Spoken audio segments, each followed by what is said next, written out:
Hi, I'm Scott Saget. I thought it would be cool to do a video about breaking into comics. Maybe not necessarily the current way. I thought I'd talk about how we used to try to break into comics back, we'll say pre-internet days. Um, I don't know. I just thought it would be interesting to share that and to talk about it, to remember those days. Um, I first started breaking into comics in the late '90s. I was kind of a late bloomer to the comic industry, I guess, if you'll put it that way. I did not. A lot of people go to college and they're going to draw comics and they get out. I got out, and I was out of college for probably 8 or 9 years before I really started seriously trying to break into comics. Now, I had thought about it before that. I was kind of working up to it, but I knew my art skills were not where they wanted to be. So I spent years just drawing before I ever started drawing comic book pages or submitting samples. And so I'm going to talk about what we used to do back in the day and how you would go about doing this. I thought it'd be interesting, might be some good, I don't know, good memories for somebody. Anyway, okay, so back then, there wasn't a lot of books out. Now there's obviously YouTube videos and emails and Twitter and that sort of thing. Back then we really had nothing. I think I had an AOL email, and that was about it. Nobody really did anything professionally through emails. So you had to kind of figure out how to do this. And so I got this book early on. I found it, I don't know where, probably at a B. Dalton maybe, or a Walden Books, someplace that's out of business now. It's called Getting Into the Business of Comics by Lorraine Haynes. This book is great. I pulled it off the shelf recently when I was thinking about doing this video. I was flipping through it, and I used to devour this book. So what this book is this is basically a guide how to get in the comic industry circa, what is this, 94. So it would have been mid to late 90s. Now what's interesting is I tried to break into comics about the worst time possible because there was the late 90s crash. Comics were cratering at the time I tried to get into it. I've had the worst luck about that kind of thing. And sometimes being in the right place at the right time is important. I was not in the right place at the right time. But anyway, this book, okay, it starts off and it kind of gives you an overview of the industry. And I'm going to talk about some other books too, so I'll go through this real fast. And it just kind of tells you about the comic industry and how distributors work and how publishers work and stuff like that. And then it tells you, okay, what do you need to do to break into? And it doesn't talk about drawing. There's no drawing, there's no writing, anything like that. Part two is and this is geared towards artists, I believe, if I remember correctly. So it tells you how to put together a portfolio. Now, I had the advantage of going to art school, so I kind of knew about a portfolio. And this talks about it, and talks about the idea of, putting only your best work in and making copies. How many pieces should you put in? I've been at portfolio reviews at San Diego where they're going through a guy's portfolio. It's got 40 pieces. Anyway, it talks about that, and I'm not going to go into all that because I don't think any of this is necessarily relevant nowadays, but it is interesting. It talks about little extras. It talks about doing business cards. It's funny. When I was preparing for this, I thought about business cards and how big they should be. I don't know if people even still get business cards anymore. I think I have cards around here somewhere. So I used to take this with me. I wouldn't take it to the cons, but when I got home, I'd put all my business cards in there, and you'd go around, and I don't know if any of these people are even still around. Well, I got two from the current editor-in-chief of Marvel Comics. This is not their current address or phone number, so whatever. Anyway, DC obviously is not CrossGen. This is so this would have been like in the early 2000s when I was really going to conventions. But I mean, I got tons of these. Oh, Tower Records. I remember meeting those people. Anyway, that used to be a big deal, is like business cards. You get business cards done, you get other people's business cards. Anyway, so back to the book. Talks about then it talks about conventions, and it talks about the convention circuit, the biggest conventions. This is when San Diego, I wonder if it's got it doesn't say how many people were in San Diego there. I think the first year I went to San Diego, like in 2000, there was like I think it's less than 50,000 attendees. Of course, now I think it's about triple that. You know, it talks about going to con, about approaching people, you know, what to do, find out what portfolio times are, you know, going to panels. It talks about socializing. This always made me antsy. I've had the opportunity to go to a couple things where there are publishers there and editors and stuff, and I'm not a good socializer. You know, which is weird because I'm doing videos, so you think I'd be good at talking or whatever. But, you know, oh, I noticed this. Do not interrupt or hover. That's probably like my number one crime that I commit there. Maybe that's why I'm not working in comics now. I don't know. Anyway, talks about feedback. This is good because it just talks about, you know, take the feedback and take it for what it means, you know, and don't read too much into it, but don't ignore it either. Oh, okay. So back then, if you wanted to get into comics, the main thing they're talking about here was going to conventions and showing your portfolio to an editor or publisher, somebody at a con. Hear tons of stories of guys that typically guys that broke in 80s, 90s, did it at conventions, and just met somebody that was like, you got to hire this guy, and showed them to somebody else that hired him. Okay. Then the other way that you can break in is you can mail in your samples. Now, mailing in your samples was always crazy. I had a whole system for doing them. I would, because you had to send them multiple things. So I would make like copies. So these are copies of some of my comic pages. Let's see this. I've talked about this. So what you do is you make copies of this. And I always did 11 by 17 because I had 11 by 17 copier in my office. I do 11 by 17. I'm not going to fold these, but you'd fold them in half, and you put in an 8.5 by 11 manila envelope. And you had to send them, and I always sent a cover letter, and you had to send what they call a SACE, which is a self-addressed stamped envelope. And what it was, just a regular envelope, had a stamp on it, and had your address on it. If you sent that, then they would send you something back. If you did not send that, then you might not get a response. So there was always like, you got to send that in. I am looking. Oh, here we go. I should have got this out beforehand. I am looking in my file cabinet. Yes, I have a file cabinet for my. This is my rejection letters. Yeah, this ought to be good. So. Let's see. Let me find one. Oh, okay. This is a good example. This is a perfect example. So I would send a cover letter like this, and a lot of times, if you were doing better, so sometimes you get a form letter that said you're not what we need right now, you know. So sometimes this is what you wanted, is you get a response. Scott, thanks for samples. Not quite what we're looking for right now. You seem to have a nice design sense, but your figure work needs a little more practice. Keep working, and good luck, Steve W. with Steve Wacker. Let's see. Let me see if I can find. Oh, okay. So here's one from Dark Horse. I got a stack of them too. I sell a ton. So this is their form letter. It's from the submissions editor. It just says, hey, we can't respond. So they wrote a note at the bottom that says, Scott, I do notice an improvement in your style. Check our website for updated guidelines and keep submitting. Jeremy Barlow. You know, and I mean, I got all kinds of this kind of thing. Yeah. Oh, so, oh, this is cool. I don't know if it's signed or not. So this is one from CrossGen. I mean, I think it's printed, but it's Butch Guys. He just passed away recently. Bart Sears is a really good artist, and this isn't a form letter, but it's kind of a form letter.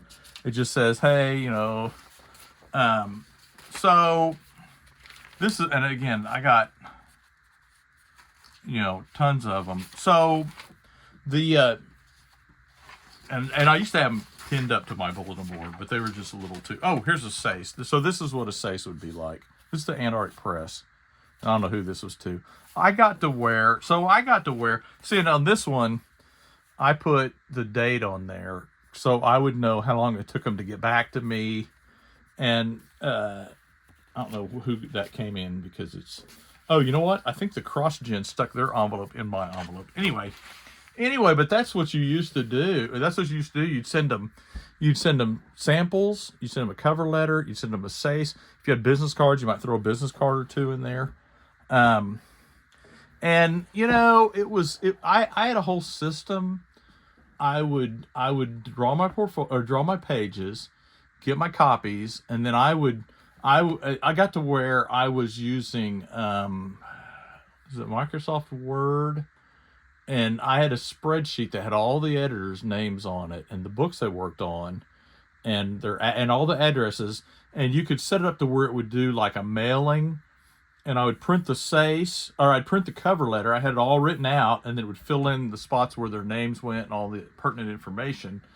And then I would also, and I'd also print out sticky labels. So I'd stick the label in there, and I didn't put a return letter thing on there. I figured they'd stamp it or whatever if they had one. And so that's what this talks about, is the mail. And man, waiting for the mail was terrible. But that was kind of what you had to do. So this is talking. Oh, I think I went into the next chapter. But anyway, so it's talking about mailing them in. Let's see what it talks about next. The mail route. Oh, approaching potential employers, the personal interview. So I did have the opportunity to go to Marvel Comics twice. Now, they didn't invite me. Well, they did invite me, sort of.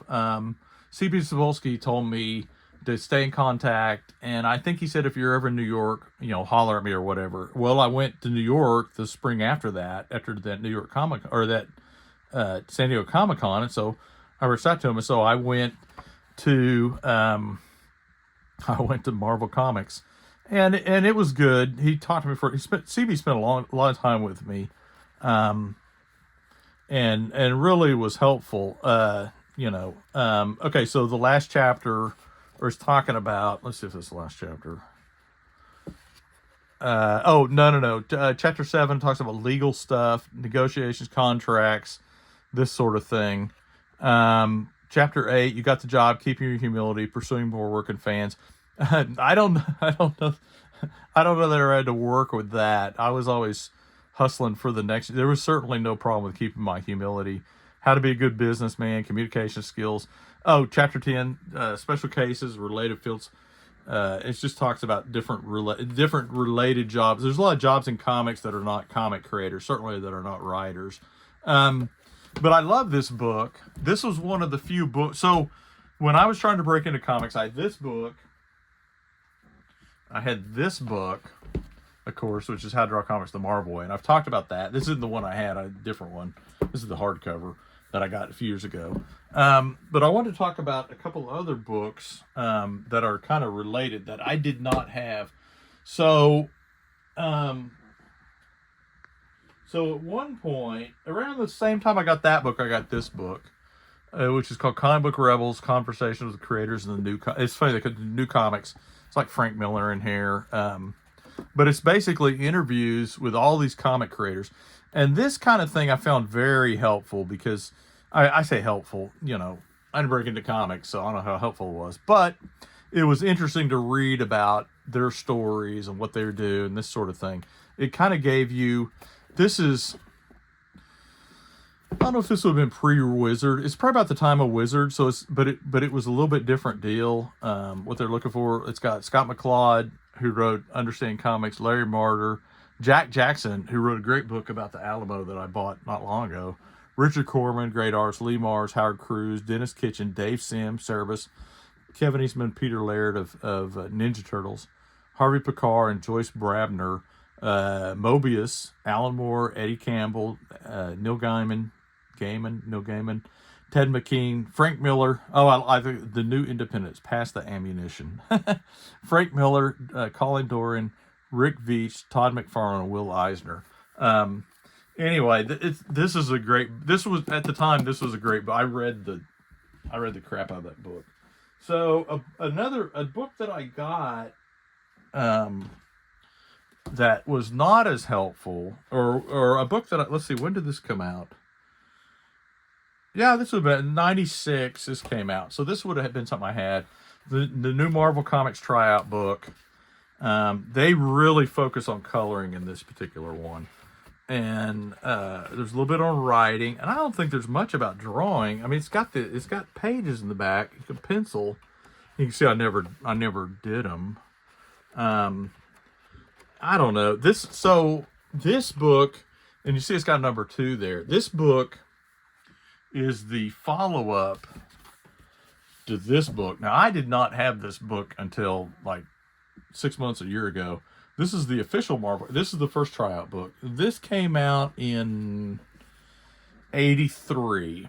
So I have a story about this book. When I was trying to break into comics, the comic shop by my house actually had this book.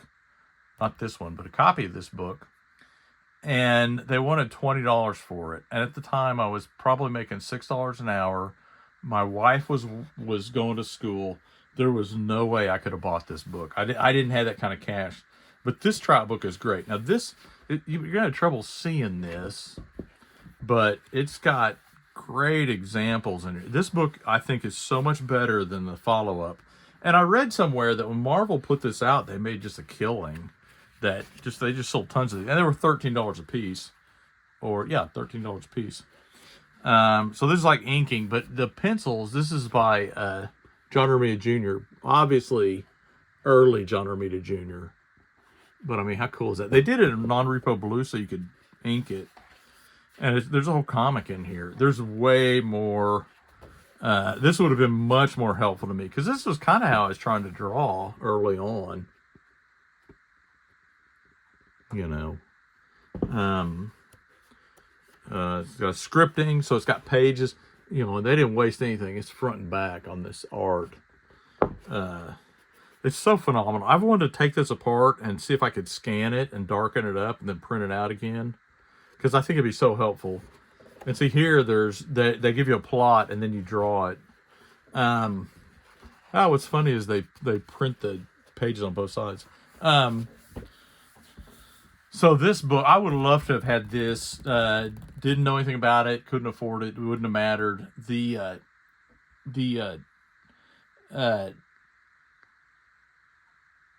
I'm blanking on his name. Mark Bagley. Mark Bagley was hired off of this book. In fact, Mark Bagley wrote the introduction of this book, where he talks about getting hired from the book and how in 83 or early 80s, he filled this out, and I forget if he mailed it in or what, but anyway, but this would have been cool. But you know, this book was such a wealth of information in the day, and you know, I think back then, and I think about like all the you know, I loved doing the drawing. I loved doing I loved drawing the scripts.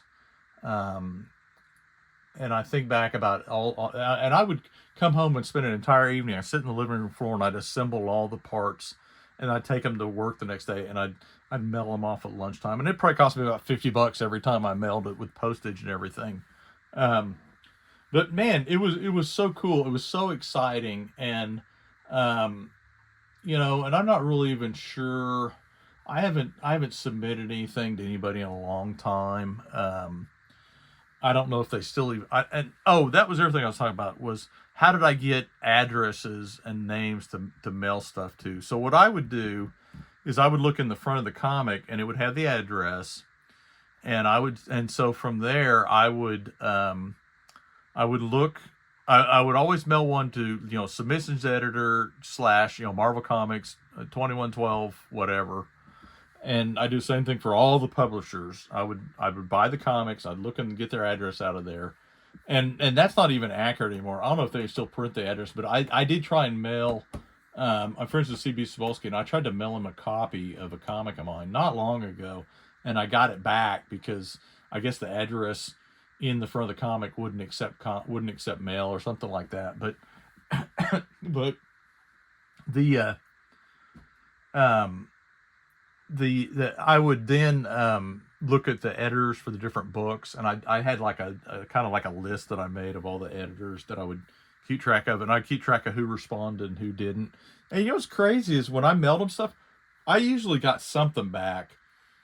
And if I mailed off, I might mail out like 50 at a time to different editors and publishers and stuff.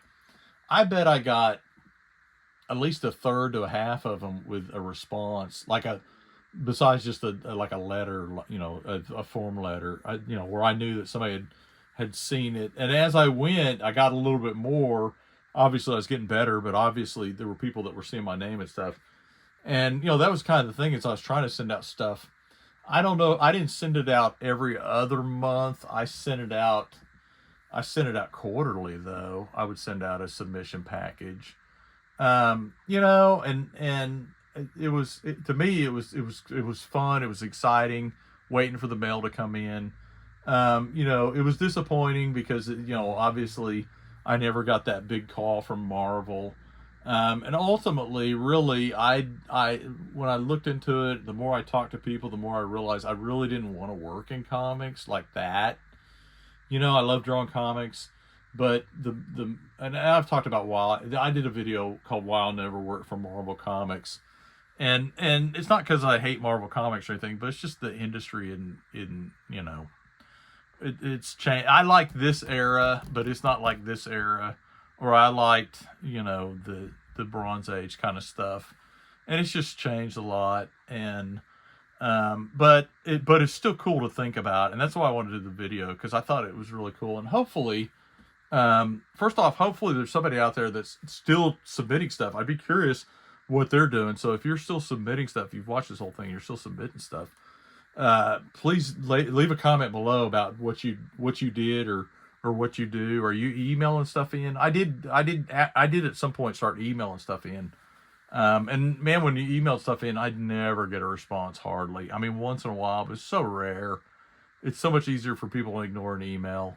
And to me, it's just so much, it's not as tactile to stuff envelopes and all that stuff. But man, reading this book, it got me nostalgia for the old days. It kind of got me fired up, like, hey man, I need to finish my comic.